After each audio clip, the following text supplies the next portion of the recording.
Hello, hello. Welcome, everyone.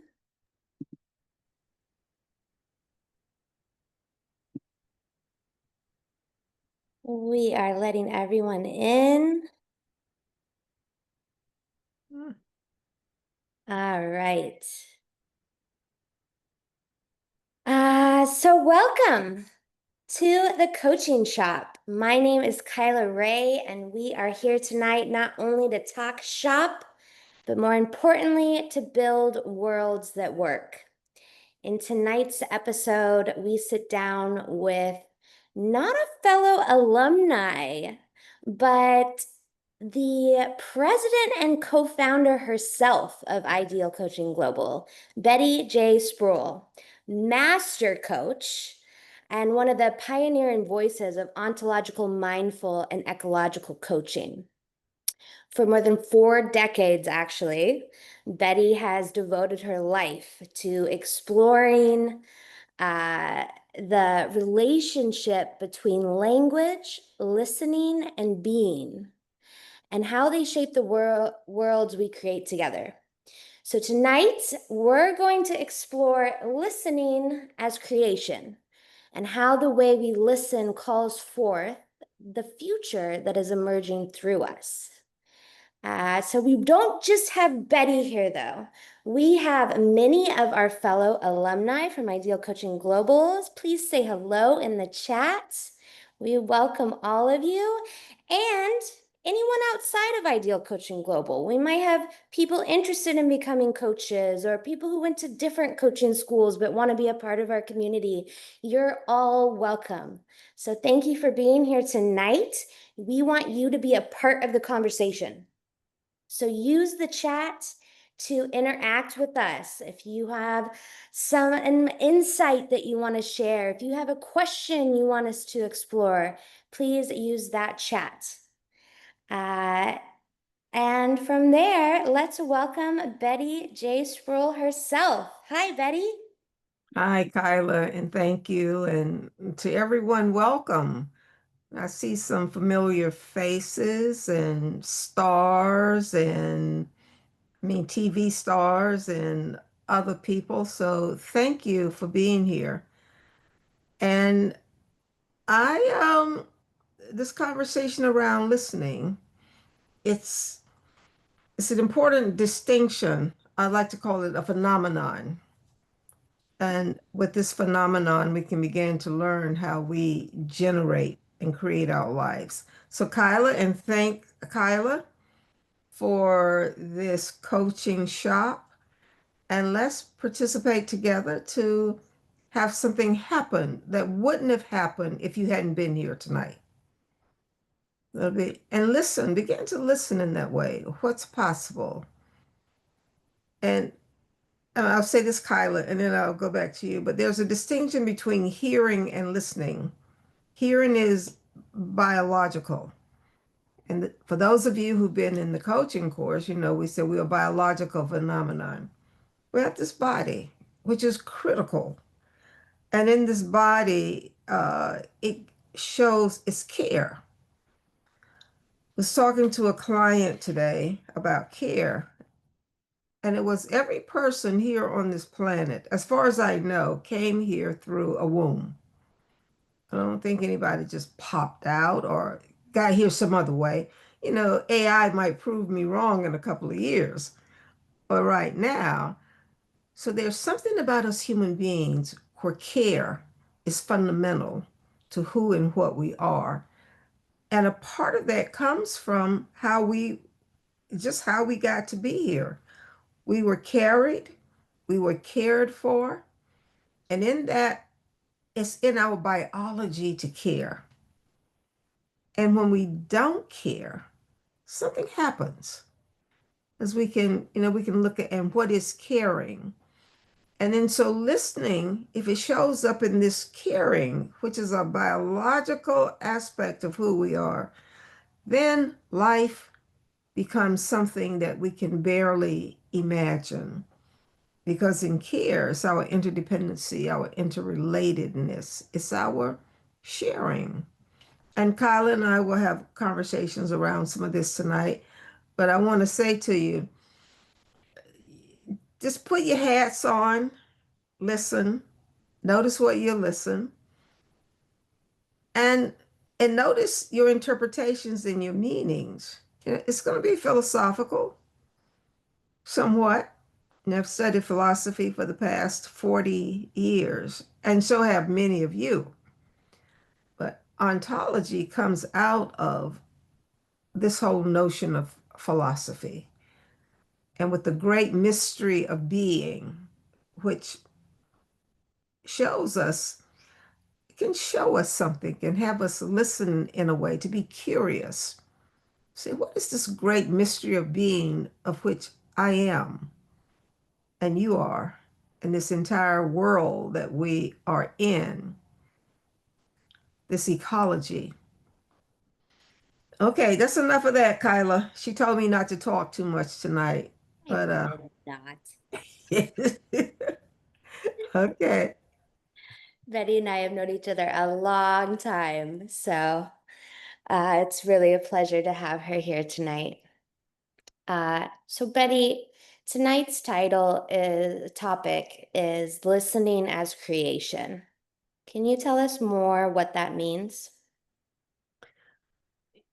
Yes, listening as creation. So a part of it is that we are interpretations. And this interpretation that we are cultural interpretations. So with this interpretation that we are, we invent, we create out of the one interpretation now that we're all in is the interpretation of what it means to be human. What does it mean to be human? And there have been many, many, many conversations. I use the word conversation about what it means to be human, but they're all conversations. None of them are the ultimate truth. As an example, I was out walking this afternoon, and as I was walking, it was getting dark. We had time change here in the United States. They don't do this in Malaysia, but we do it here. And so I said, okay, it's getting dark. The sun is going down, so let me get back home. But was the sun going down? And I paused. I said, the sun is going down because we changed time. But the sun's doing what it does all the time and has done for millions of years. The earth is rotating around the sun, and when we change the time, then there's a different occurrence. And I began to see this how our listening is, this how life is. We we have agency. And when we change time, we have different possibilities. Something else occurs. And in listening, we can start to listen for how are we changing time? How are we changing ourselves?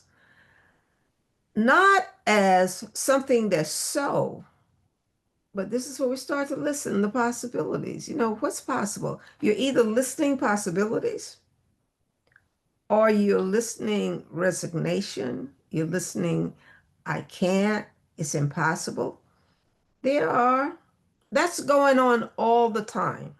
So what we do here at Ideal Coaching, and many of you know this, we invite you to listen. And there are layers to our listening, is one way to say it. Are you listening what's possible? Are you listening to I can't? Did you put like in terms of time? Are you listening to I'm too old? Are you listening to I'm not smart enough? I'm not, all of that goes on. And it's in the listening, it's in the conversation that we're in. However, you have say so. Some say so over what listening you are. And as you listen, you are creating what we'll call here realities. Is that, yeah. Yeah, so what I'm hearing is we're always creating. But it's up to our listening and how we're listening and interpreting that allows us to create possibilities or Mhm. create challenges. Yeah, create possibility because even calling it a challenge, right? If you listen challenge as difficult, as hard, I shouldn't have challenges. I should just be here as this beautiful little baby, and life is handed to me on a silver platter, and there are no hurricanes, and there are no tornadoes, and there are no snowstorms. If that's your listening, and many people have that listening, but if you begin to listen in a way that for your fullness and your wholeness, and that life, what is life? This great mystery of being. And again, I was speaking to someone about Jamaica, for those of you who are here from the United States. There was a hurricane on this beautiful island. Hurricanes come, they go. We have difficulties sometimes. Sometimes we don't. But if you're always listening for the difficulties, you will generate difficulty.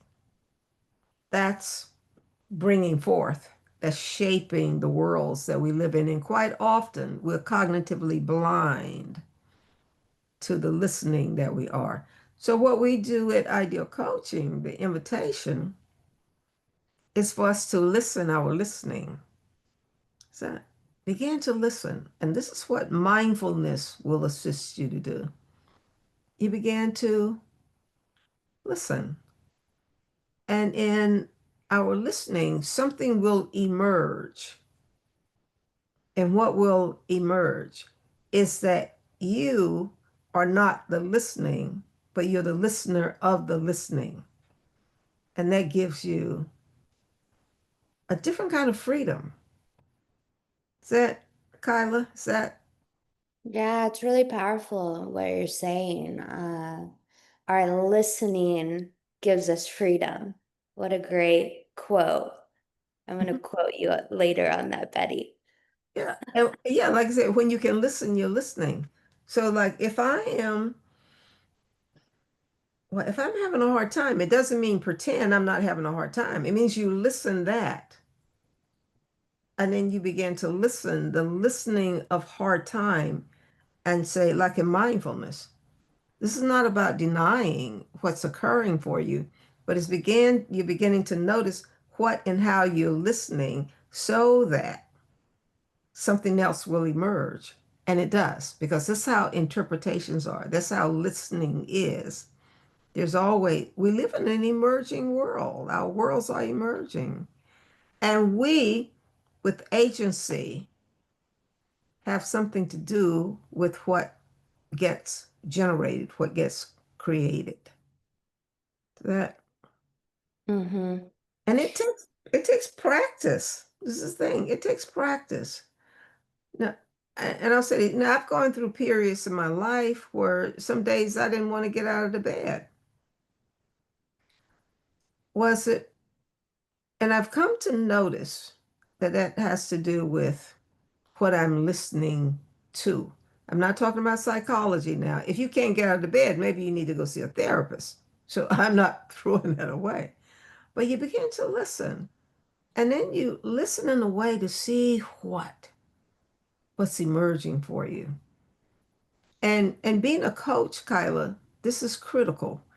People hire coaches to be and let me see, to participate with them in being an interruption in their listening, the one that goes on all the time, that you're not even aware that it's going on. And when you're hired as a coach, some of you are here as coaches, then you began to listen in a way and you began to listen for the questions that you can ask that can intervene. You began Mm, to listen for presence, your own presence, because in our presence together, a space, an opening is generated where something can emerge that was not possible before because the space was closed. There was no listening, so I couldn't listen. But once we start to listen, just and we listen past the chaos, or we listen to chaos, as I heard Lionel Richie, people on this, some of you know Lionel, you don't know him personally, but you know his music. But he was asked a question about all the music he had written. And he said, it's like this. It's chaos at first when I'm writing music. It, words show up, a storyline shows up, the music shows up, and it's chaotic. And then I become present to all of that. We're talking about chaos theory. And I take the chaos and I put the sound, the words and all of that together. And then pretty soon I have a song like Truly or Three Times a Lady. But it was all over the place at first. And then in my listening, in my agency, he didn't use the word agency, I shape it. And I say we shape our worlds. There, and we shape it when we can listen. Like we're doing this already, but now as coaches, as people who are about what about world making. Let me say this, Kyla, and then just jump in on me. The world is not occurring by itself. The world is occurring out of the conversations that we human beings are in. Our Hmm. speaking and our listening. And what we speak and what we listen shapes our worlds, our institutions, our businesses, our government. It's being shaped by us human beings. Now, is this the truth? No, because remember, we're not here for the truth. I know some people you start to listen. Now, is this so? Is this not so? We're listening for the what the great thinkers and the great creators, acknowledged creators of the world have said that we have some role in bringing forth and in shaping our world. And that's what it means to be a human being. And you begin to listen for the power of language and the power of humanness.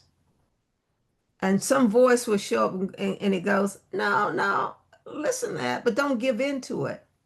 You want to listen.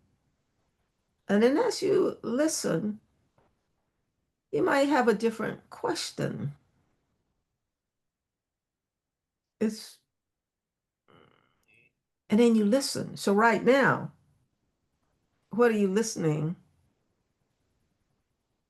right now? Not what you're hearing, or maybe it's both and, but what are you listening?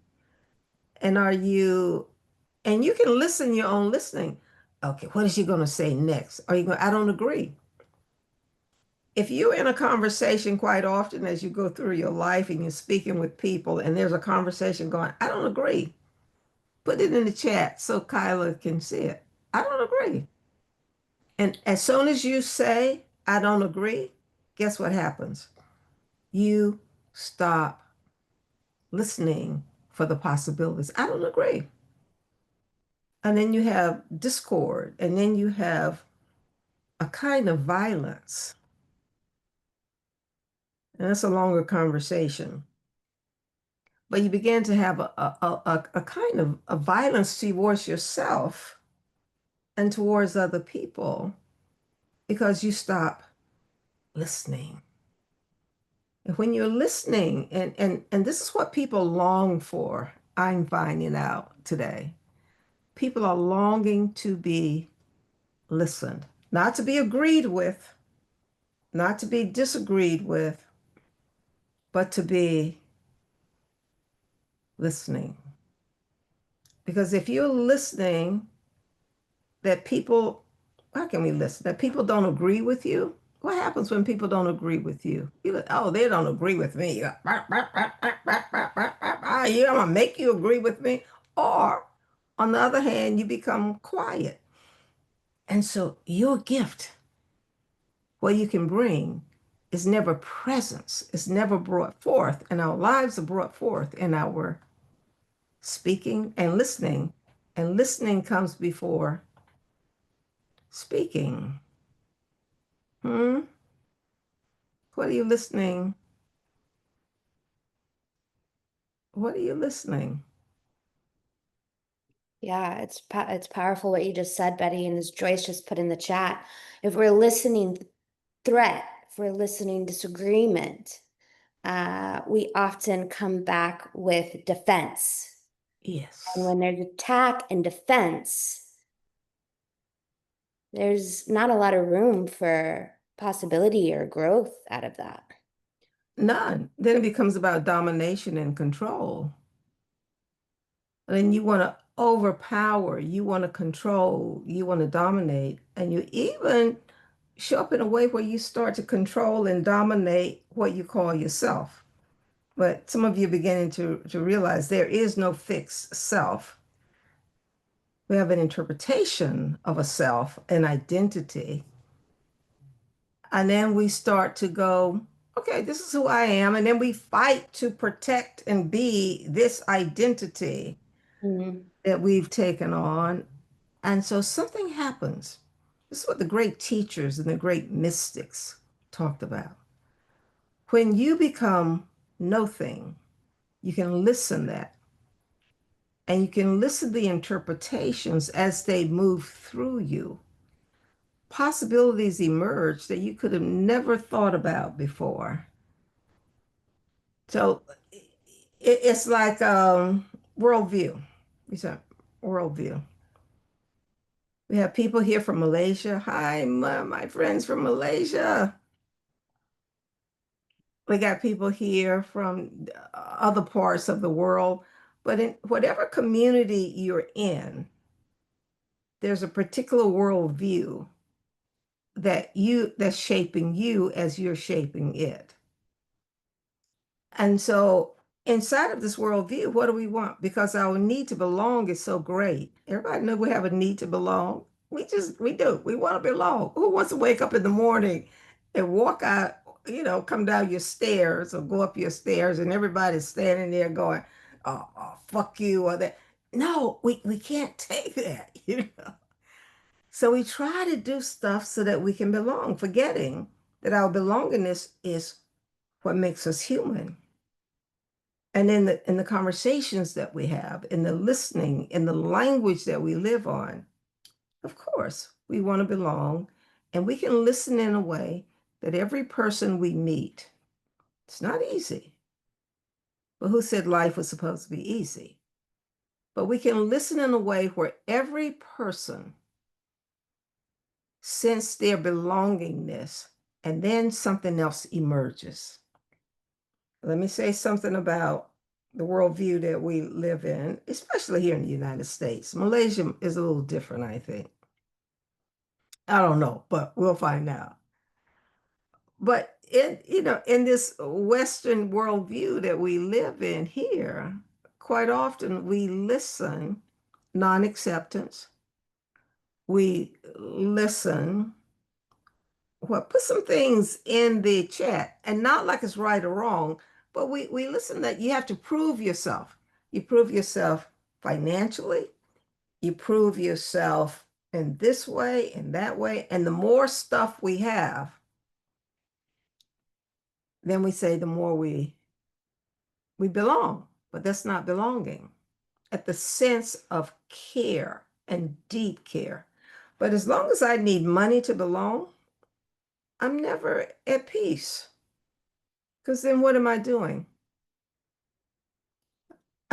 This one, I've done this. I'm 77 years old, and I know, a large part of my life is how can I get the money so I can belong? And then how do I, like now it's 77, my hair is coming out in the front. And so I go, I, and I look in the mirror and I go, and I listen. No, you got to fix this hair. You got to do something. You got to go get your wig or go get somebody who can weave your hair because you don't belong unless you have the right kind of hair. And then too, as a woman of color, as a Black woman, That whole journey of how do I belong, that's gone now for me for the most part about how I belong, because what's emerging is presence. And presence, you can only get to presence through listening. And listening you in a way, as we say, and Kyla, you've heard this and all of you have heard it, that you're whole, perfect, and complete. That is, it's not an easy place to get to. It's not an easy way to listen yourself, because in the culture that we're in, so much of it has to do with what you have. You live in the right place, you have the right education, you have the this, and this, the right car. Then you are you're somebody, you're whole, you're perfect. And so, but in this conversation that we're having in listening, you can begin to listen yourself as, huh, I am whole. That which I was born out of biologically, emotionally, mentally, on and on is whole. And maybe that's a part of the game that we play, and it's played all over the world. How do I know my wholeness? When will there ever be a moment when there's nothing I need to be whole? So listen to this now. Let's say if you really you don't need anything to be whole, how would you live your life? If you really got that you have everything to generate a life, then how would you show up? How would you participate? Would you, what would you start to listen? You start to listen possibility in a whole different way. Yeah. Some of you on this call, you're writing books, you're entrepreneurs, you're moms, you're all of that. And something comes up. And if you're not listening, you begin to say, oh, okay. Then you give up agency and you give up, I think power is a good word, but you give up something in order to get something. And the game of listening is that you are right now, you have everything, and you're not going to like this. You want to hear it? Yeah. But you start to give up that which is required for you to bring forth a life that's meaningful, that's abundant, that's joyful, that's compassionate. And every time you do just a little bit of that, which is not bad, you do a little bit of that, it takes you off track. And then you come back to your practices and then you start to have wisdom. And what is wisdom? The main thing that I'm finding out about wisdom isn't telling other people what to do. Wisdom is listening, and listening in a way that people can listen themselves and they can collaborate. Hmm. Say, uh, let's see what we can do together, who we can be together. That's not usually in the foreground for most of us because, we live in this conversation called not enoughness, called scarcity, separation.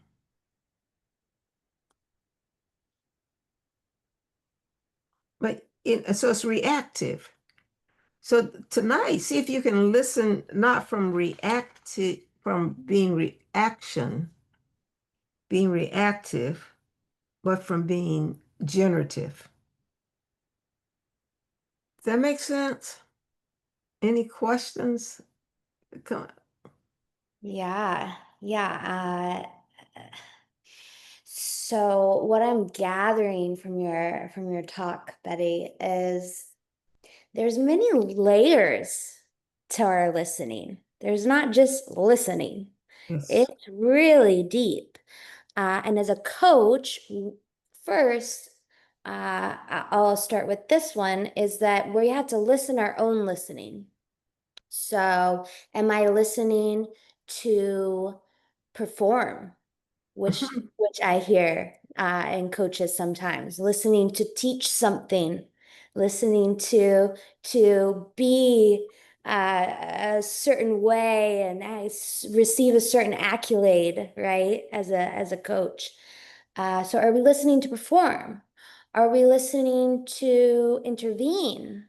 Are we listening through judgment? Are we listening, right? There's so many things we could be listening for as a coach. So Mhm. being aware of that. And then we're also listening our client. So we're listening, but it's not just the act of physically hearing them that That's we're right. listening to. We're listening beyond their words. What are they leaving out of the story? How are they defining certain words, right? Because everyone brings a different definition or distinction to the words that they're saying. So what are they actually saying? What are they what's underneath their story?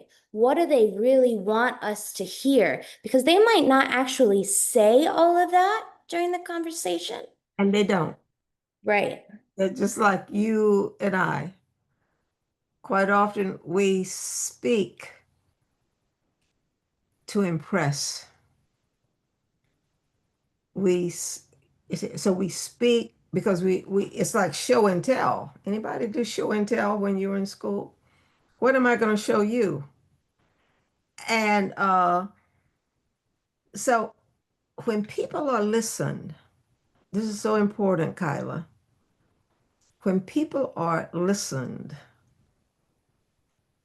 and they something emerges that cannot emerge in all our speaking, there because listening then becomes the creative power and force that we all are. And in this clearing, I like to call it a clearing, something emerges that cannot emerge when there's a whole bunch of chat, chat, chat, chat, chat going on. But if we can, this is why breathing, mindfulness, and those practices are so important. And this is what great leaders bring, great coaches. And I want to come back to moms. What do moms do? Moms listen. As a part of so they are listening. They can hear their baby cry when other people are what? But and then pretty soon, the older we get, but I don't know if moms ever stop listening, but they're listening for care. And I don't mean care like weakness, but your well-being. Your well-being is the most important thing in my life in this moment. Not how I am, but I'm listening for how you are so that because only it's not only you can shape you, but we're shaped inside of the conversations that we live in. And in our world today, somebody we're listening for hmm, separation is a big part of it. We're listening from not I'm not enough. As long as I'm not enough, I'm listening not enough. I'm not worthy enough. I'm not this enough. I'm not that enough. If I'm listening that, as soon as that shows up, and it's automatic, what do I start to get myself to be enough? And then the whole space is gone for the emergence of beauty, joy. We use this word a lot. possibility. And so when we're listening for, but if you go in it with, I'm listening for what's possible, there's no possibility in that. But there's a moment of silence. And we've all had these experiences, whether you're a coach or not, where there's an emptiness and there's a space waiting to be filled with your speaking. That's listening. And then you can say, okay, what are we going to shape in the space? And my sister, she made dinner so I can eat before the call tonight. And it was beautiful. She knew I was having this call tonight. And I was touched, touched, moved, and inspired. You've heard that before. She didn't have to. So then what? And in that caring, what do you think it brought forth in me? I want to care for you. We're connected, we're interconnected, we're interdependent. Hmm.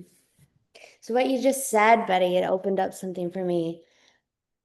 We don't just listen people's words, but we also listen their actions. That's exactly right. Because it's in your actions that you're generating realities.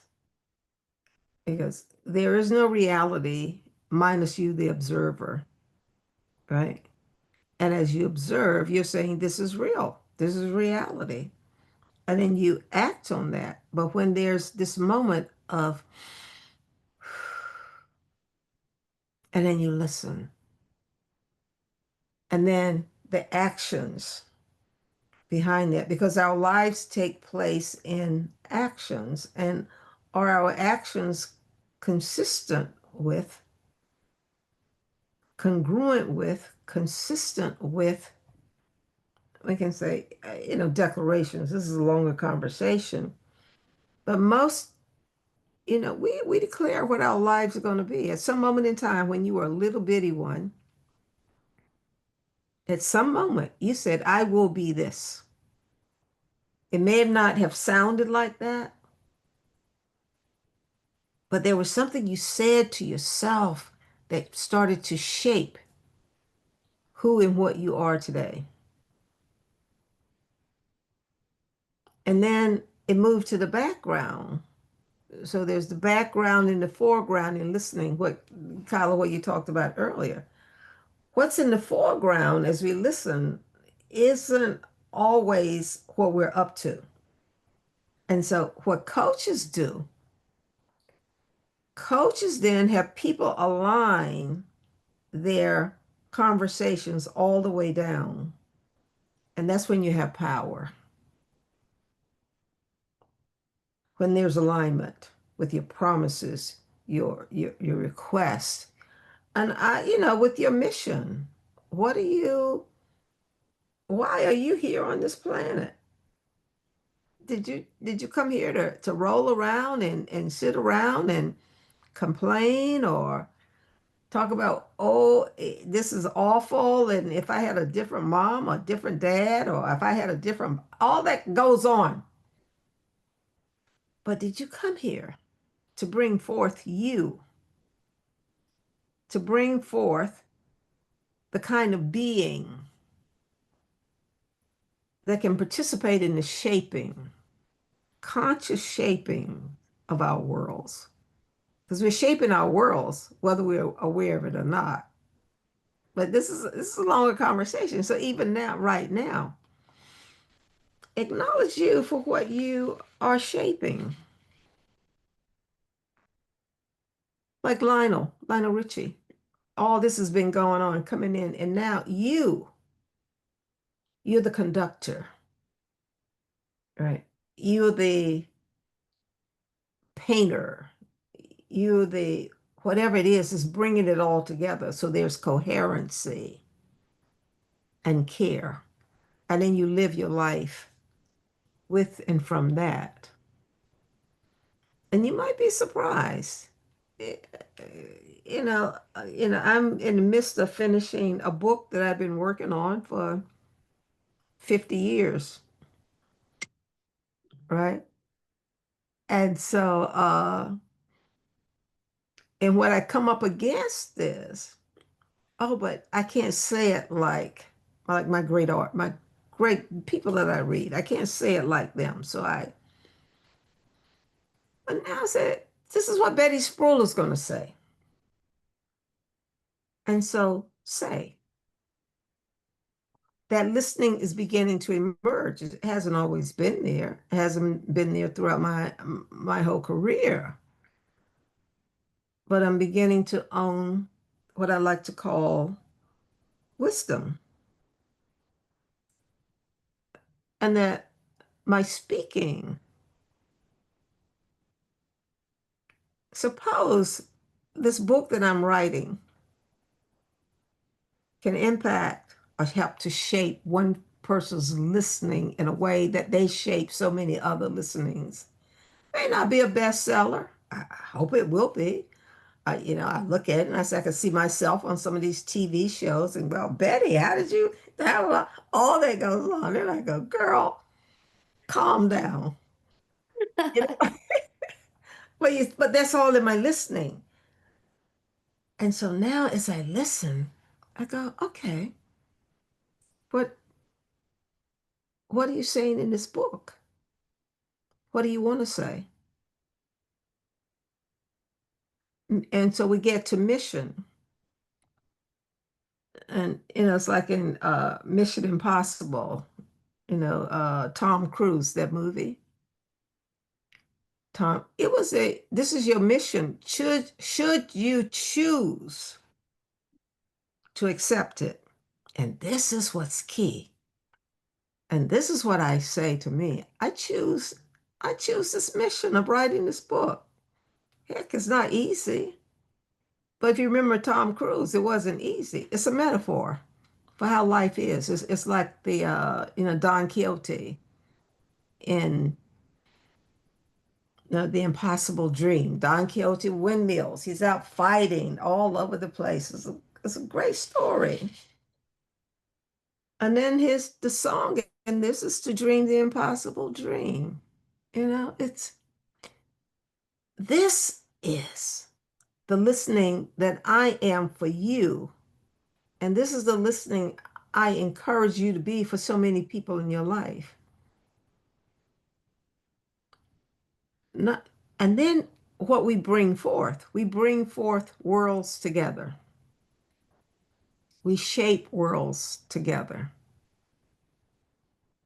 And as we shape worlds, guess what they're going to do? They will disappear. But that which is filled with virtue and deep care cannot disappear. That's the claim I'm making. All the great teachings talk about virtues and talk about meaning and they talk about care. I'm not talking about inauthentic care, but the kind of caring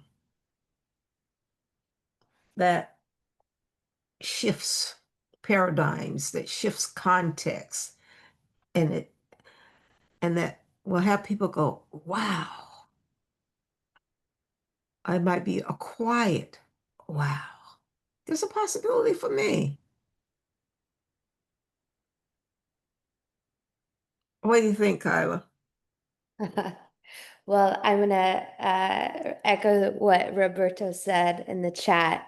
He said, "Wow, I made a good choice to cancel my appointment and stay here." And that's how I feel, is I made a good choice in asking you to come tonight and speak with us. Yes, because the time is now. There's transitioning happening all over the planet, as we know. Chaos, chaos theory. If you have anything on chaos theory, go and read it. Chaos is not bad. Mm. It becomes bad if we fall asleep, if we become resigned. But if we understand chaos, it's a reshaping that's taking place. And we are participants in the reshaping. And so, what are you? What will it mean that you lived? Some of you might be too young to ask that question right now. But some people, they're going, I want it, I want it to matter that I lived, not recognition so much. But there's a contribution that I can make. And how do I make that contribution? And then you choose what that contribution is. And then you bring your life behind it. Like Lionel. I met Lionel a few times. And he's always listening music. He's always doing something. But his grandmother taught him how to play the piano. So he was already in a conversation, right? A music. Classical piano. She taught him how to play it. And he said, sometimes when there's a song, I can't sleep at night. I have to get up and I have to do something. I have to do this. I have to do this. And he says, wacky as he can be in a wonderful way. But what's the mission you're on that can shift your life and how you live? And those of you, especially with grandkids or with kids, our kids today, they're calling for us to listen them and listen them in a whole nother way with AI and everything that's going on with the separation, all of that's just taking place. Who can you be? It doesn't have to be grand, but who can you who can you be? What's the offering you are? So that they can look at you and go, uh-huh, it's a possibility. It's a possibility for me, even at a small age. This is what this work is about that we're in. And Kyla, you know, what can I say about Kyla? Those of you who know her don't know her. But we've been together for a while. And when we come together, there's a conversation of, okay, what are we going to be? What are we going to generate? What are we going to create together? This is it for 2025 and 2020 together. Not you over there, me or you over there, Amazon over there, you over there, but together. What are we going to bring? And let that move you. And then you start to shape you like a mission impossible. And it takes practices, it takes language, it takes commitment, authentic commitment, care. I'm onto this care now. One of the authors that we study here is Alberto Marcherani. And he's a guy out of Chile. He's no longer alive. But he talks about care. When we stop extending our care, guess what happens? We're basically dead, and we bring about death around us. And care, start to look up care. What does it mean? It's not about only about caring about the Gucci bags, and it's okay, but you care about us as human beings in our evolution, our evolving. Somebody put, yeah. And so we're going in now just a little bit into the domain of spirit, spirituality. What does it mean to care? Because spirit, do I want to go here? No, no, no, no. Come back, come back. Okay, okay, Kyla. Hmm. I mean, of course we want to go there, but we are running out of time. We'll have to have you back again, Betty, because I think where you're going is probably pretty important and something that we sometimes leave out of coaching is this idea of spirit, and something that you beautifully weave into your teaching. But I want to bring this practical before we end. Hmm. And that is in a world where it can be so easy to fall into the trap of listening our differences, listening divisiveness, listening attack, listening war. How can we begin to practice listening and generating something different? And I know one thing you're going to say is to come to your course this February. So I'll have Mitch put that link in the chat for you all. We do have a new generation of coaches Betty's going to be training starting February 20th. So please share that. We have a lot of alumni here tonight. Share that news, share that link. Or if you're not an alumni, join us on this mission. But Betty, what's something we could take from this call today that we can begin to practice to generate a different kind of listening and therefore a different kind of effect in the world? When you meet someone, notice your judgments. So walking down the street, you see someone, how the judgments come. They come so fast. They go quickly. And see if you can just to yourself bring forth another listening call. I see you. I see you. And see if you can see that person, not stopping to speak or do anything, just that I see you. Sometimes it's so important to us that we be seen that we don't see anybody else, right? So I see you. And then what you can do too, when you look in the mirror, look in your eyes as you start your day and notice all the assessments that show up because they will just come running forward. And then smile at you. It's like, hey, or what you can also do, what is the person, who is the person you're becoming through your listening? Are you becoming this person who's judgmental, who's reactive? Are you are you becoming the kind of being in this great mystery of being who is shaping your interpretations? That's genius. That's leadership. That's brilliance. Not, eh, but something, there's a quietness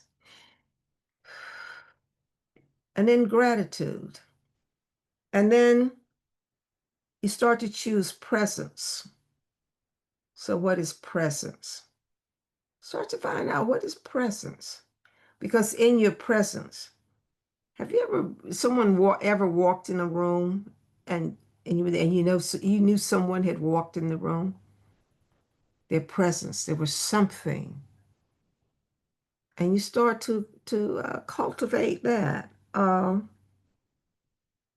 And are your words, because every time you speak, you're creating a world. That's what speaking does. And so, is my speaking? What kind of world is my speaking bringing forth? What's being generated through my speaking? Whether it's at your home, in your business, or your workplace, or in the supermarket, wherever you are, but your speaking is always generating because your speaking is being listened. And in that listening, people are shaping, as we're doing here, as you listen to me, because I said this, you haven't heard a word I've said, which is good. But you are listening your interpretations and your meanings. And so what meanings or interpretations uh, what's being evoked for you? And what I want for you is peace. Hmm. Peace. And how do you bring peace? And I don't mean resignation. Sometimes people collapse peace with, oh, let me just be quiet and let me just be. No, that's not what I'm talking about. Peace, that deep peace that comes from, who knows where it comes from, but there's a kind of peace that the world is calling for right now, that you and I can be participants in the bringing forth of that peace. And it happens excuse me, it happens in conversations. So, and I'll say this, and I know we're running out of time, but in our conversations, and we're like fish in water, we don't even know we're in conversations, but we're always swimming in some conversation. And you can ask yourself, am I in a conversation of turmoil, upsetness, blaming, or am I in a conversation of peace? And if you're not in a conversation of peace, then this is where mindfulness, there's so many things going on, where you bring this energy into you, and then you give it forth. And you start to shape the world. Only give to the world what you want to receive from the world. Hmm. Mm, not easy. Sometimes I want to, as I'm driving, I want to just take some of those drivers and, but that's the practice. And and it's practice. New practices are being called forth today in our world. And it has to do with our interconnectedness, our interrelatedness, because in our disconnection, we hurt ourselves and then we hurt other people, right? And we're incredible beings. Incredible. Hmm. What else, Kyla? I mean, we can drop the mic right there, Betty. That was profound. And as people are echoing in the chat here, this work really has changed the course of my life. And so many people on this call, I think, would agree with me. If you agree, put a yes in the chat. I can say that I would not be the person that I am today without these practices. And so I really encourage people to continue to practice with us. And you can do that by, again, signing up in the so many yeses coming in. I love it. You can do that by signing up for a discovery call, or you can do that by coming back to another episode of the coaching shop. Next week, we have Orly coming in, and she's Mm. speaking on radical responsibility, which is a great segue for our next topic, the end of blame, the beginning of peace. That's November 18th. So you're welcome to join us for that. And then if this conversation really resonated with you, we don't have the details yet, but Betty's going to do a little bit longer segment on listening in December 13th. Correct, Betty? Hmm. It's a Saturday, so come. Yes. Please We'll come. send No out charge, and no charge. But I got to tell you, we need to, it's needed right now. That's what's being called forth, not our resignation, but our possibilities. And so we're going to play together and we're going to have a good time together and we're going to learn together. Um, what else can I say to all of you? I just want to say, I am so honored to be here with you. You matter. You know what I mean? You matter. We matter together. We matter together.